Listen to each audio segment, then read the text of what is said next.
Por que o sistema religioso foca tanto na cruz? Por que eles dizem que se você olhar para a cruz, você é perdoado? Os seus pecados são perdoados. Por que eles dizem isso? Se as Escrituras dizem ao contrário. E quando abrimos os olhos, começamos a perceber que as Escrituras dizem muito ao contrário disso. Vamos entender até que ponto a cruz ela é importante para nós e até que ponto a cruz é importante para eles. A cruz é muito mais importante para o sistema religioso do que para nós. Vamos começar o entendimento já para não perdermos tempo. Nós temos um relato em João capítulo 2, onde o Messias ele diz para os líderes religiosos que eles estavam fazendo a casa do Pai de comércio. Por muito tempo nós acreditamos que ali o Messias estava se referindo ao templo como a casa do Pai. Mas após nos libertarmos deste fermento, nós entendemos que a casa do Pai são as pessoas. Os próprios profetas disseram que o Altíssimo, o Deus que fez os céus e a terra, ele não habita em templos feitos por mãos de homens. Isaías 66, verso 1. Assim diz o Criador dos céus e da terra: o céu é o meu trono e a terra é o escabelo dos meus pés. Que casa vocês poderiam edificar a mim na terra? Qual seria o lugar do meu descanso? A minha mão fez todas as coisas, e assim todas as coisas foram feitas. Assim diz o Criador do universo.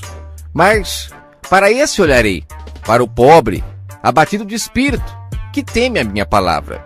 Perceba que o profeta Isaías deixou claro que aqueles que são abatidos de espírito, ou seja, Isaías disse o mesmo que o Messias também disse. Bem-aventurados, humildes de espírito. Quando diz abatido, está se referindo ao humilde, ou seja, alguém que ouve a voz do Pai. O próprio Isaías confirma, aquele que treme a palavra do Pai, ou seja, ele compreende, ele ouve, ele come da palavra que vem da boca do Pai. Este é o templo do Pai, e não um templo físico, como o próprio profeta diz. Que tipo de casa vocês poderiam construir a alguém que o céu é o trono e a terra é o escabelo dos seus pés? Aonde ele caberia? O próprio profeta Natã, em 2 Samuel capítulo 7, quando Davi quer construir um templo para o Altíssimo, achando que ele precisava de algum local para habitar no meio do povo, o próprio profeta disse para Davi que não era para ele fazer isso. Muitos dizem que Salomão foi quem fez, quando o profeta disse para Davi que nasceria um, depois que ele morresse, que construiria o verdadeiro templo para o Pai. Muitos não compreendendo, não entendem que o templo verdadeiro seria levantado pelo próprio Messias e não por Salomão.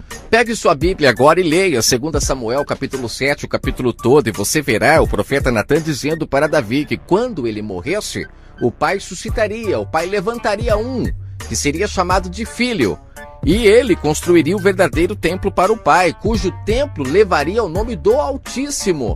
Já o de Salomão levou o nome de Salomão, não o nome do Altíssimo. E sem falar que Salomão nunca foi chamado de filho.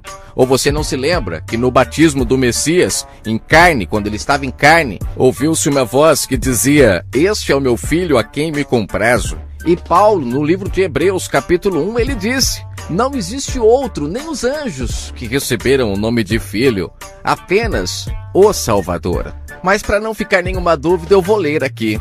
Está escrito em 2 Samuel, capítulo 7, verso 12, o seguinte: quantos teus dias forem completos, Davi, e vieres a dormir, ou seja, a morrer com os teus pais, então farei levantar depois de ti um dentre tua descendência, o qual sairá de tuas entranhas, e estabelecerei o seu reino. Olha, tua descendência, seria da descendência de Davi. Ele edificará uma casa ao meu nome, e confirmarei o trono do seu reino para sempre. Eu lhe serei por pai e ele me será por filho. E se vier a transgredir, castigo-á-lo-ei com vara de homens e com açoites de filhos de homens. Aí você fala, mas o Messias poderia transgredir algum mandamento? Ele poderia falhar? É claro que sim.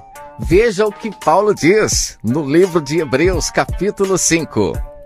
Embora sendo filho, ele aprendeu a obedecer por meio daquilo que sofreu.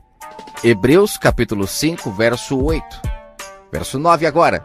Uma vez aperfeiçoado, tornou-se a fonte de eterna salvação para todos os que lhe obedecem. Grave essa frase.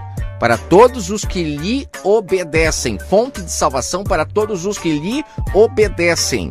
Perceba, ele poderia falhar, mas como ele segurou firme pelo que sofreu, aprendeu e conseguiu vencer a carne, então agora ele se tornou fonte de eterna salvação para todos os que lhe obedecem. Ou seja, ele tornou-se exemplo para as demais pessoas, dizendo: é possível você encontrar a salvação. Perceba, vai anotando aí que esse estudo é interessantíssimo.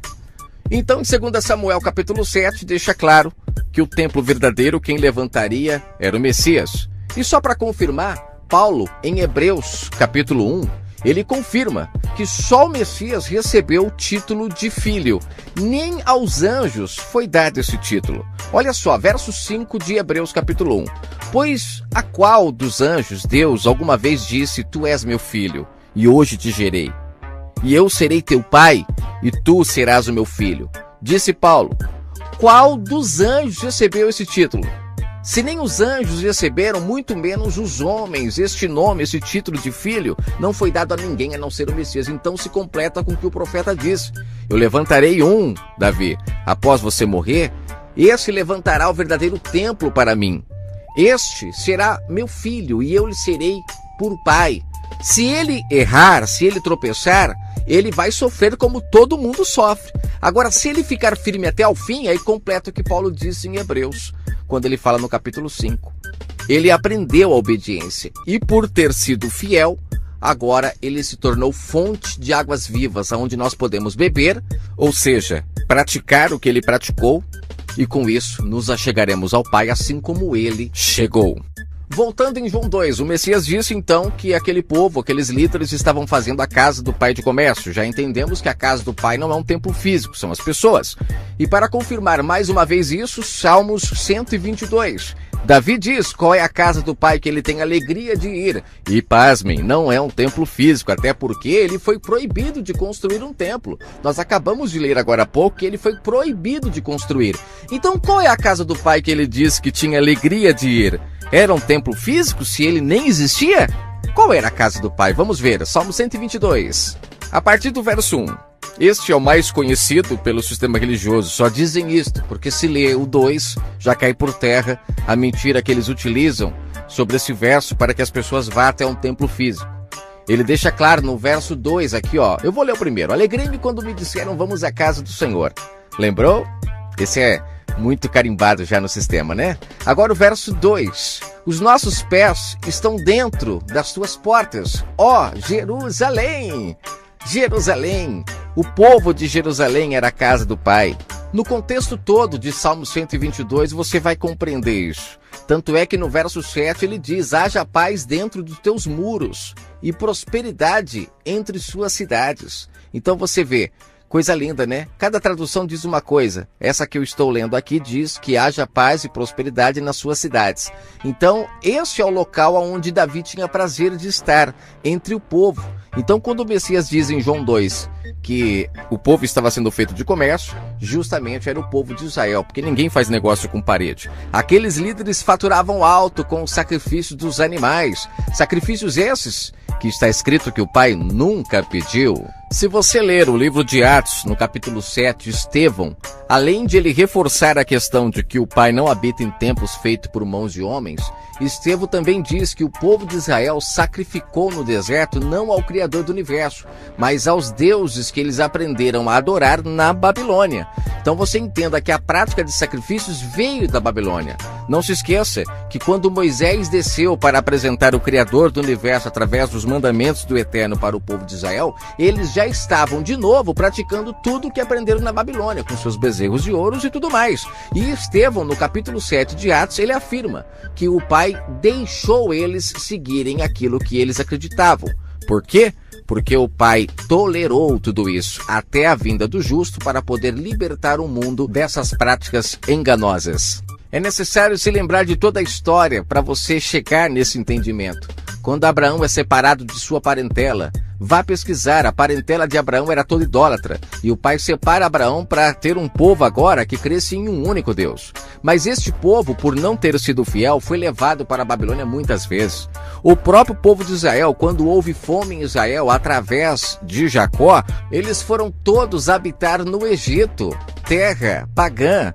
E lá, através do filho de Jacó, José, eles puderam encontrar refúgio, mas lá foram contaminados pela Babilônia, até o ponto do pai chamar Moisés para tirá-los de lá. Mas eles já estavam muito fermentados com os enganos da Babilônia, e não foi fácil tirar o engano deste povo. Eles eram realmente teimosos e não davam ouvidos à voz do pai. Se você quiser entender bem como foi essa retirada do povo de Israel do Egito, leia Atos capítulo 7, ali Estevão faz um resumo muito interessante. Eu vou começar lendo a partir do verso 34, para complementar o nosso entendimento neste áudio, mas leia todo o contexto. Diz assim Estevão a partir do verso 34. Tenho visto atentamente a aflição do meu povo que está no Egito, e ouvi os seus gemidos. Desci para livrar-os. Agora, pois vem, e enviar-te-ei ao Egito. Aqui o pai dando a ordem para Moisés. Agora verso 35. E este Moisés, a qual haviam negado, dizendo, quem és tu? Quem te constituiu como príncipe e juiz?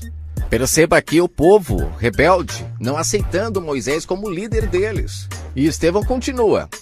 A este que eles rejeitaram, Deus o escolheu como príncipe libertador pela mão do anjo que lhe aparecera na sarça. Foi este que os conduziu para fora, fazendo prodígios, sinais na terra do Egito, no Mar Vermelho, no deserto, por 40 anos. Ou seja, o pai na frente ali comandando através de Moisés.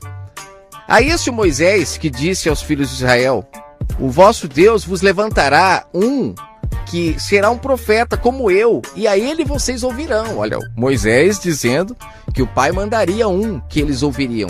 Era para guardar. Este um é aquele que levantaria o verdadeiro templo, o Messias. Este é o que esteve entre a congregação no deserto, com o anjo que falava no Monte Sinai com os nossos pais, ao qual recebeu a palavra de vida para nos dar. Olha só Moisés confirmando o que o Messias disse lá na frente, que antes de Abraão já o era. Então aqui, o próprio Moisés deixando claro que o Messias estava na congregação o tempo todo, ele era a palavra, o verbo da vida. Mas aqui no verso 39 vem algo interessantíssimo que muitos não se atentam. A partir do verso 39. Os nossos pais não quiseram obedecer, antes rejeitaram a verdade em seus corações. Eles se tornaram para o Egito. Eles voltaram para o Egito? Não, eles voltaram a praticar as coisas do Egito. Eles continuaram no deserto, mas praticando as coisas do Egito. Daí vem o sacrifício, todas essas práticas que o pai nunca pediu, práticas do Egito. Verso 40. E disseram a Arão, faze-nos deuses que vão diante de nós, porque esse Moisés que nos tirou da terra do Egito, não sabemos o que lhe aconteceu. Ou seja, Moisés estava lá, pegando os mandamentos do pai, e esse povo já revoltado, não queria saber de mais nada, mandou Arão construir os seus deuses de novo. Isso significa tornar ao Egito. Verso 41. E naqueles dias fizeram um bezerro, oferecendo sacrifícios ao ídolo, e se alegraram com as obras de suas mãos. E Deus então se afastou, abandonou, e deixou que eles servissem aos exércitos do céu, como está escrito no livro dos profetas. Porventura, ó casa de Israel, fostes a mim, que oferecestes vítimas e sacrifícios no deserto durante os 40 anos? É claro que não. Verso 43 ele confirma. Vocês tomaram o tabernáculo de Moloque, a estrela do vosso Deus Enfã, figuras que vós fizeste para adorar, e eu transportava-os-ei, pois para além da Babilônia. Ou seja, eles saíram da Babilônia, vieram para o deserto, o pai tirou eles de lá, mas eles continuaram com as práticas. Então, aqui a prova clara que aquelas práticas de sacrifício, aquela toda que estava acontecendo em João 2, era tudo engano. Estava ali camuflando a verdade do pai. E o próprio Messias, que esteve na tenda, como disse Moisés, e eles negaram, agora estava ali em carne e osso.